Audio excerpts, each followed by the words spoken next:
അല്ല വിവേകാനന്ദ, ശരിക്കും എന്താ എന്റെ പ്രശ്നം? ഡോക്ടർക്ക് അറിയത്തില്ലേ?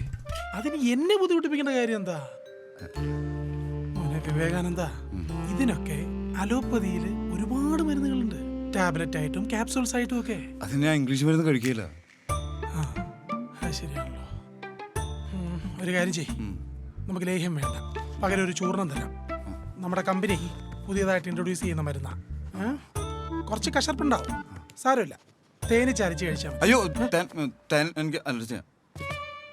തേൻ അലർജിയോ? അതാദ്യമായിട്ട് കേൾക്കുകയാണല്ലോ. എങ്കിൽ റമ്മ ബെസ്റ്റ്, അതാകുമ്പോ വീര്യം കൂടും. റമ്മ മതി. പാല് മതിയോ? എന്തിന്? അല്ല, ഞാൻ മദ്യപിക്കുകയല്ല. ഓ, താനെന്തൊരു ജന്മമാണ്. പച്ചക്ക് ഈ ലേഹ്യം മാത്രം വലിച്ചു വാരി തിന്നിട്ട് കുറ്റം എനിക്കും എന്റെ ലേഹ്യത്തിനും.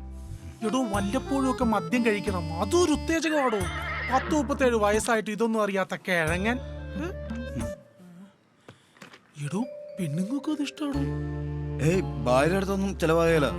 അല്ലെങ്കിൽ തന്നെ കുറച്ചു കാലമായിട്ട് അവള് മുട്ടം കലിപ്പില്ല.